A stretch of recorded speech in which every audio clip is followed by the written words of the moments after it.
DNF start on the blue side here. Might help. Maybe.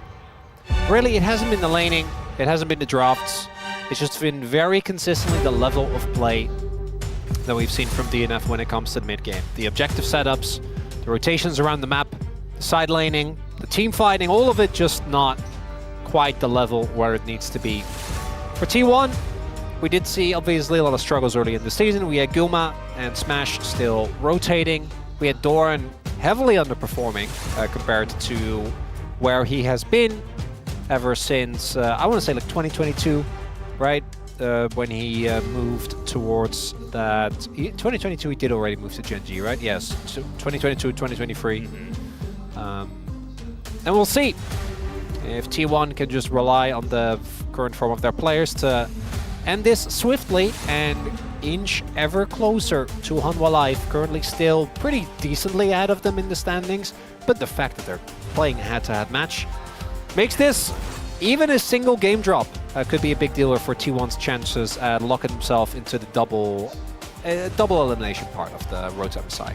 Yeah, it's definitely a big win to get into that top two. Hanwha Life, if T1 wins tonight, Hanwha is only a game win ahead of them. They are like 4. It's 4. Game score would be, if they 2-0, game score would be 4. Yeah. But they are playing each other. They're a series ahead of them. Yeah. So it would be 12-11 at that point. Looking for the Gwen here into the Rumble. So Dorian going to be picking that one up. And the Taliyah, which was hovered earlier, does get sniped here by Faker. So we're not picking Xin Zhao. Interesting. Nameplates off. The FREECS draft.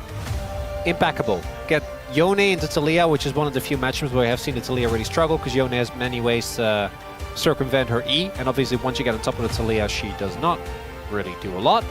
Then you have the Yone Sejuani combo, which is crazy, and Yone Rumble. And I was really hoping that it was going to be the Xin Zhao. But we do instead see Oner on Skarner. Not super that's not an exciting topside, Veldes. That is not, like, it's fine. Yeah. But it's not great. Like, very heavy on the AP, very low on the actual damage, especially early on. It just kind of feels like they picked up comfortable picks for themselves. I don't know. It doesn't feel very impactful, like you're saying. But let's see what the rest of the draft does look like here. Nico is going to be banned, which means maybe they want to go for a Renata lane this time around, which wouldn't be surprising with Guma Keria. Alistair, very common to be banned away from red team. There are two angles. Either you go for like Ashe Renata comes to mind, right? That's one that you can head towards. Any Renata lane, I think, for Keria, because his Renata is crazy good. And the enemy team is very short-ranged. Or you go towards like Jhin, and then with Jhin you can basically slam whatever you feel like, whatever Keria wants to play. Except, I guess, Renata. That's not a pairing you want to try. Jhin Renata? Yes. Xayah does get taken on the board. Rakan still open as well. Instead, with the power of Skarner, I think this makes a little bit more sense, but I think this draw for T1 is fine, but it doesn't really blow me away, Veldes. Yeah, it's not very heavy singular AD damage. Also, it's just like an MF ult, and that's about it. It's also T1. Right, I feel like often their drafts really tailor towards what their strengths are, but this really doesn't feel like it has that oomph thus far. Senna would make sense. And then you can go, what, Rel?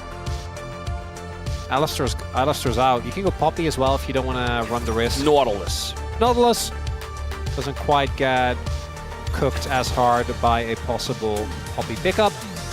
It's going to be the Rel here for Keria. It's a no-brainer. I mean, both of these drafts are fine.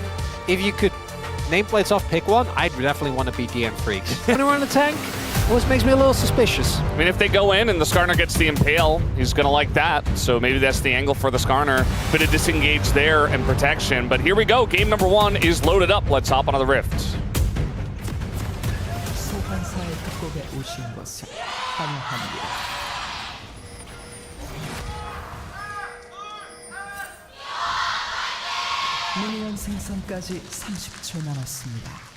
All right, game number 1, match 78. DNF they're already locked in the Rise group. They don't have a lot of upward movements. They're almost locked into 10th place as well. I think it's not 100% because they still have 3 games left, and so do DRX, and DRX only have 4 wins, whereas they have 1. So potentially, technically, they can still make it through. They would have to win all 3 of their matches, and DRX would have to lose all 3 of theirs and have the other tiebreakers match up, which I haven't done the math on.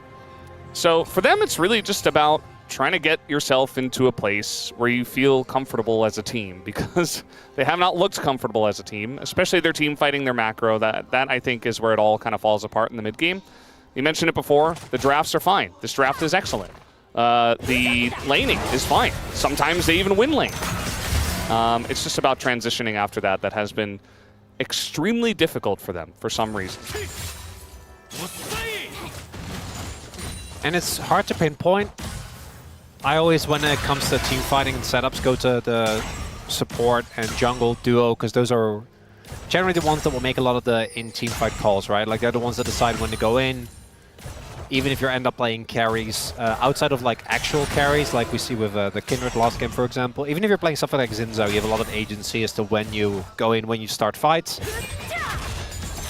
But that hasn't really been working out for them. Keria taking a good amount of damage. I feel like they could have even extended that trade if they wanted to. Both tanks clearing from bot to top, as Doran did actually go for the exhaust here.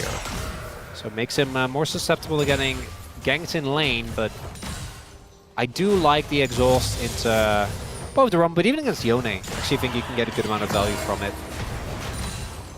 That was nice CSing. Life kind of messed up the first one, but then he spared his own blushes a little bit later on by setting that one up nicely. You know, we saw the win rates for the DNF champions. Obviously, because they don't win very often, they're not going to be high, but Duda was like 3 and 4 on Rumble. So if there is a champion that they have success on, that they're actually getting wins, nice dodge by Keria there, that was pretty interesting. It is going to be stuff like the Rumble, even the Nautilus for life. I think Bulldog had a win on Yone, so you know, they've at least gotten wins on these champs, whereas they don't really have that many game wins. Also, I do know that Valdez would blame me if DNF win a game. Yes. I mean, you did say at the start of the day that, oh, it's a 4-0 day. That's a pretty quick one today. And then, well, I kind of knew and then that, DK won game I kind of knew about the first one that wasn't true. I just, you know, I was being a bit of a doomer. Yeah. Well... Also, my words have no impact on outcome of games. Okay, you say that, but they've had a lot of impact so far. Well, but the things would happen independently of... Like, I could say right now, man, Keria's playing so well. He's doing exceptional. And it's not like Keria is now randomly going to jump into multiple people. Although that has happened many a time. Well, yes, but more often it's happened, or I say something and it doesn't happen. I mean, no, you like, said it when he's outside of the those. lane. He's well, not going to do it now. That's my point. But there's a lot of scenarios we talk about a player, we're hyping them up, and nothing happens. But our brain wants to see patterns in chaos. Okay, I understand where you're coming from, and in general life, you're correct, but at the LCK, it's not true. Curses are real. Because we get too much? They are real at the LCK. I've seen it so many times that Well, it's because you've been here for 8 years. I'm a believer. Yeah, but for 8 years, you've been here 5 days a week. Yeah. Talking about League of Legends. So there's going to be a lot of times where you say stuff and then it will just naturally line up. I mean, I don't have 100% caster curse ratio. I feel like you are nearing it, though. You're very, very good at it. Much better than the rest of us, which we have data on. Yeah, I mean... Why am I getting there he is. It's just the way it goes. What do you mean it's just the way it goes? It is what it is, Chronicler. It's okay. All right. Not a lot of action there in this early game, huh? Yeah, I mean, DNF are definitely one of our teams that they're more of like the passive style. And I think that when you run out of confidence, you do lean towards that more often than not. Just wait and hope that they run into your turret at some point. Yeah. Yeah. Or you're just not very proactive because it doesn't feel like anything's going right for you. Well, that's the actual reason, but... Yeah. You're just going to be, you know, more passive. Hope the opponent makes a mistake that we can capitalize on, right? Instead of creating opportunities.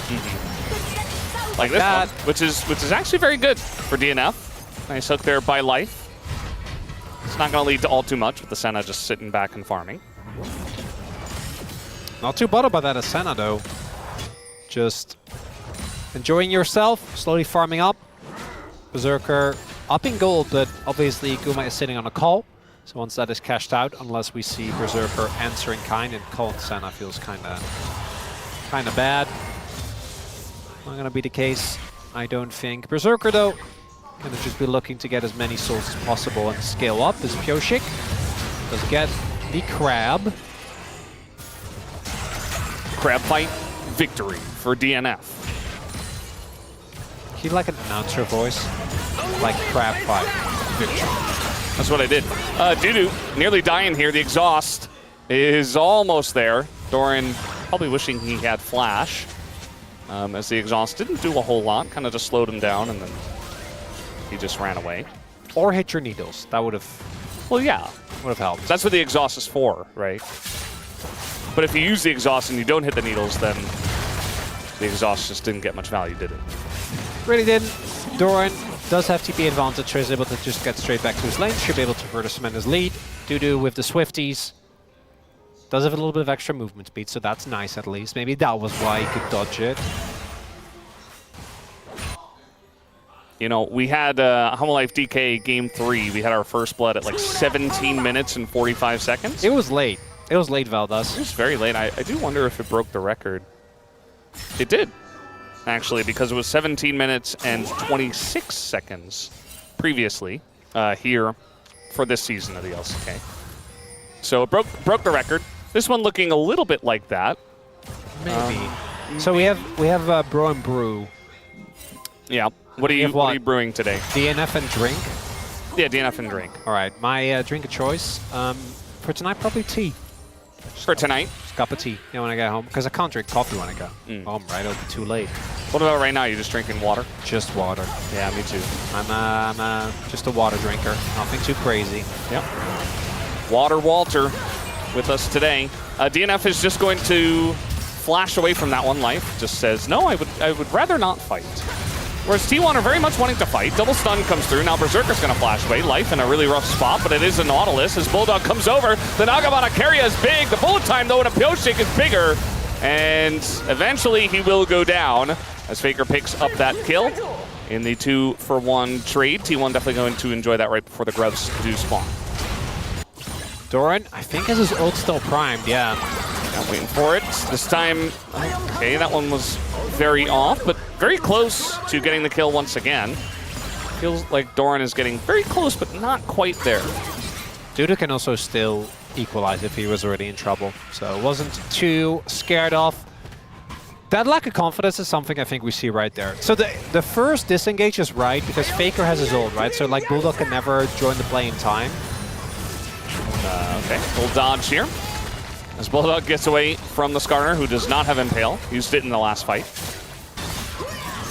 Pyoshik does get a crab, but yeah, so the first disengage I think was good, like the flash that we see just before this happens. But then here it feels like there was a real opportunity for DNF to try and make a play here, as Guma gets ulted early so he can just go for a big ult. I feel like Bulldog could have maybe looked for an ultimate there with the extension and then get both Guma and maybe do enough damage to Oner so the Berserker can walk up. Yeah. Instead, it was just Impale on top of bullet time and it didn't get stopped. Yes. Yeah, and I don't... This is one of those things, like, I feel like Bulldog should have just ulted there, but maybe the team call was, no, we need to disengage. Like, we don't know what's being said in comms. That does feel like a missed opportunity, as Pyoshik might be walking in... Oh, no, he is a ward. He is not walking into the trap. He is fine. Yeah. He said Sejuani. Impale's ready. They can just go for Dudu. Yeah, I mean, this is a 3v2. Stun comes in, there's the Impale, and you see Pyoshik is going to help him out. Dudu able to flash away. And so he stays alive underneath this turret. Impale and the Magnet Storm down now. Still a big win, though, getting a flash. Well, there was a member there. Maybe a punish on Doran here. Does get slowed. He is the Gwen, so... A huge gasp from the audience as Gwen dashes. Maybe just walk up. Feel like you can maybe at least get the exhaust. Realistically, I don't think you kill Doran ever there, but particularly with Senna that only has Shiv. We talked a lot about the Shiv. I think the Shiv makes sense. I think in this comp you can get away with going Cleaver. I do feel like going Cleaver by default always feels a little bit rough to me because there are setups where you just need to actually do damage, in which case building some real crit items will do a lot more. But in this case, you're also playing alongside the Oner, right? So I do think you get a ton of value out of a possible Cleaver. As Dragon now started for DNF. They're just going to get it. Yep. T1 are like, nah, we're not interested. It's an Infernal into an Ocean. So that's going to be the play here as Keria flashes in for that one. I think that was his real flash. As now Guma just trying to ult the wave, but might be punished for this one. Uses his cleanse just to get the slow off. If he opens with Equalizer, might have actually gotten the kill there. Or at least the flash. Realistically, Guma shouldn't die, but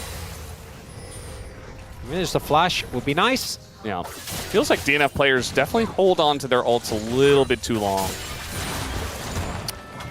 Hesitation. Yeah. It's the enemy of success, Valdez. It's why slumps happen. You know? We do have Doran finding Dudu, who now he's got his Equalizer, but he's kind of just on the run here with this phase rush. The exhaust not able to do all too much. He's going to hit the needles this time as he dashes forward. One more auto would do it, but Dudu even able to burn a bit as Doran gets very close to dying. Oh man, he was so close to finally getting that first kill onto Dudu, but not this time. Riftmaker might end up being what saves him there. Without Riftmaker, and I think he also had Potion ticking as well as a cookie, that could have been a counter kill for Dudu. Actually ends up being very close. Pioshik obviously not going to be able to catch Doran there. Doesn't want to try and play for a cancel. And this is what we talked about, like the laning from DNF is actually not bad, right? Like, obviously Dudu has almost died, but he hasn't. Is not even that far behind in the grand scheme of things. Yeah. The real issue is when we look at bot lane. Because Guma has been picking up a lot of plates. He also cashed out his call. And he also is up about 2 waves. Yeah. Especially because he's the sole AD source. He needs to be fed. Especially on MF, right? Because there are times where MF, you can get a nice bullet time off, but you know, are you doing consistent damage in the fights? Not as much as some other AD carries. So at least if he's fed, his auto attacks are also going to do a lot of damage. So it just feels like it shores up one of the potential weaknesses of T1's draft. And so he's really just loving his position now. If it does go too late, though, the Senna is going to be an issue, as the Impale will come down after the smite due to no flash here, just trying to walk this one off. But Pioshik in good position this time. In comes Faker, though, and he cleans up the battle, as Pioshik now alone against 4 people, but the TP is coming in. As now Bulldog looking for the angle, is going to ult, but it just gets flashed away from him. He's flashing in, he wants the kill, and he's just gonna die. Life goes in, and he gets locked into the wall as well. Faker's on a streak already. A killing spree of 3, and the engage there from DNF does not pay off. A for effort, C for concept, and E for execution there for DNF. Unfortunately, not quite working out. Despite their, that was, tried their hardest. Might have just wanted to let the player go down, and then, when it comes to the actual execution of the fight, not something that we really want to see back, but we're going to look at this again. So Oner starts this, there's no flash, which means that he has a very free Impale.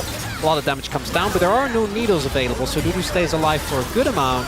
And then here Faker is able to snip up that kill. That's nice. Then Keria goes in a little bit too early here. Doesn't quite perfectly time the crash down, but it's still fine. And then Bulldog misses his ult, is forced to flash, and still doesn't have the damage because Faker has Archangels. So Yone just used flash, TP, Dudu died, and then Life also died. And now the game is kind of done. Because now Faker's 3-0. Yeah. And they're 3.5k gold behind at 15 minutes. And while all of that was going on, I'm pretty sure Guma was, he was just farming. He was bot. He is now 1.4k gold. He was bot, he got the turret, and then he just rotated up to mid. Berserker, the whole time, he was just in mid. He didn't have his ult either, so he wasn't able to help from mid. So he was just farming. The 80 carries weren't a part of that fight at all. Yeah, level 1 Senna ult is so long. I don't know how much it is, but it's like, I think it's close to 2 minutes. It's actually... It's about 2 years, yeah. Yeah, yeah. Yeah. Not looking too hot there, Valdez.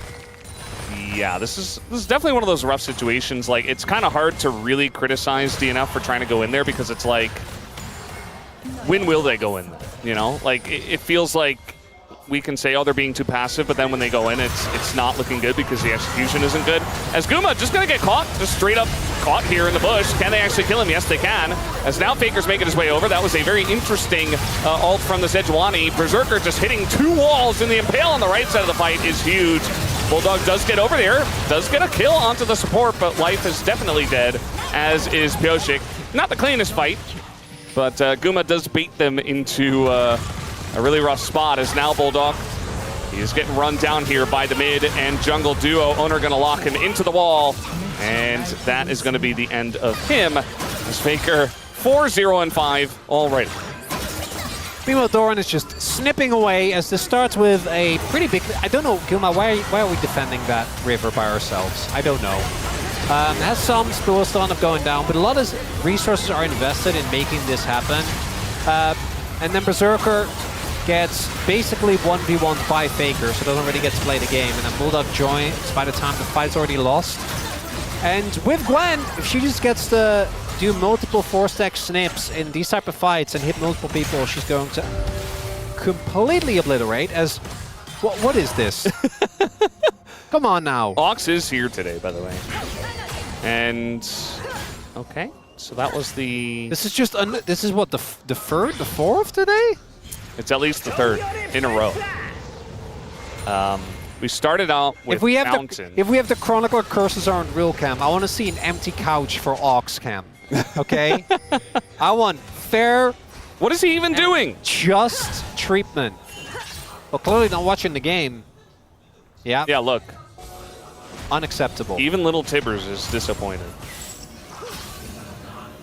It's not okay. I mean, 3 in a row is actually unacceptable. Should have a serious talking to. Oh, we will. Yeah. We will, yeah. Not by me, I don't think I'm very good at serious talking to. You don't like confrontation? Huh. I've gotten a lot better. You have, yeah. We have kind of trained you. I don't think you purposely wanted to be better at confrontation, no, if you know what I mean. I kind of do. Oh, you do? Well, yeah. Well, you analyzed it as one of your weaknesses. Yes. So actually, you guys helped me out a lot. No problem. I got a turret. That's nice. I feel like Atlas really leading the charge on that one. Yep. Dudu is dead underneath the turret. They're even going to use the Impale here. Doran underneath the turret will be fine. So 2v1, and with no Baron especially, and no Otacon spawned, of course Oner can just be there. And diving the turret from this far ahead. They're 7,000 gold ahead. That was very funny. See that little Gilbert took the mist for Guma there, so he didn't get CC. He would be fine. That would have been funny. Wow, Faker denied the objective bounty. Yeah, this game is not gonna last for a lot longer, Veldas. Yeah, I feel like this is I wouldn't even call it a sigh of relief. I feel like T1 have definitely been much better about cleaning up their gameplay in recent weeks. So I don't even think it's relief. I think it's just...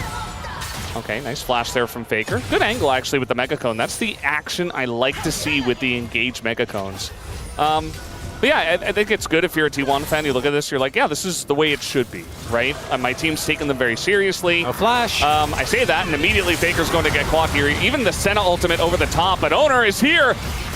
The Guardian of Faker, going to keep him alive as he flashes in and helps him out.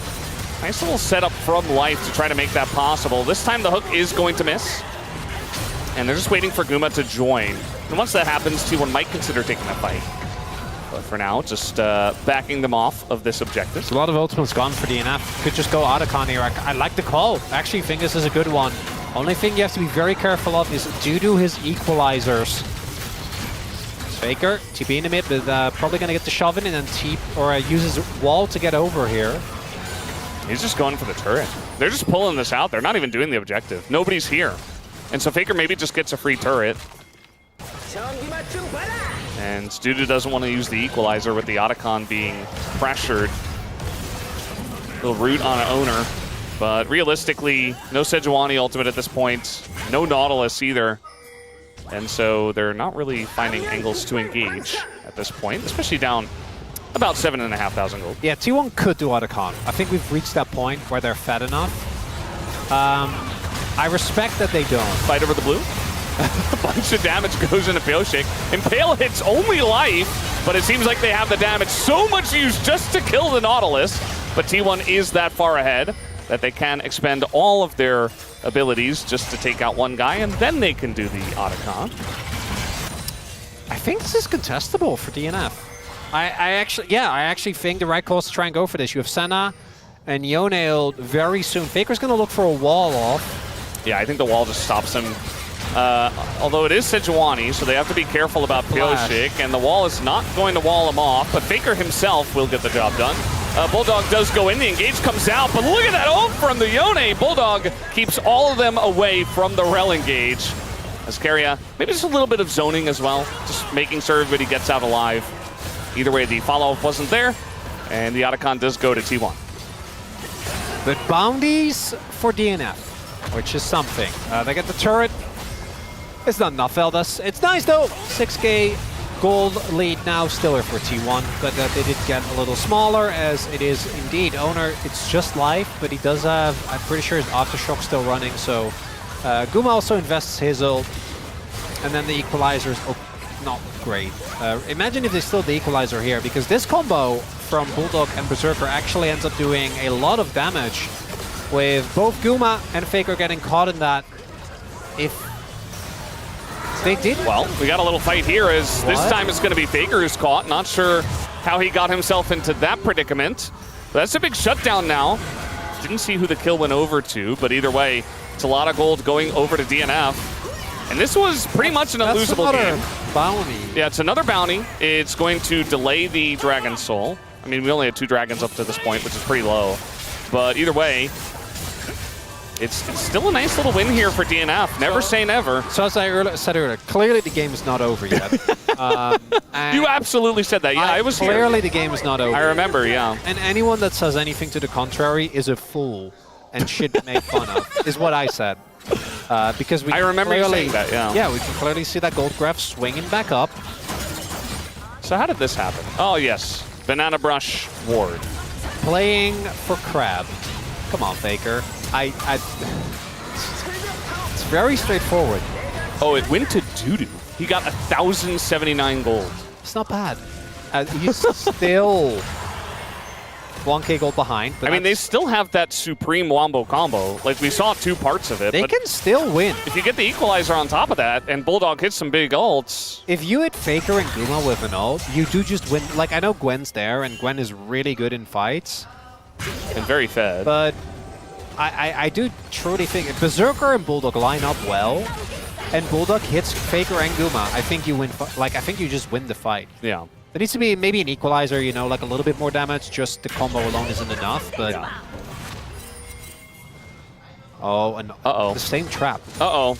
It's just this. He knows, right?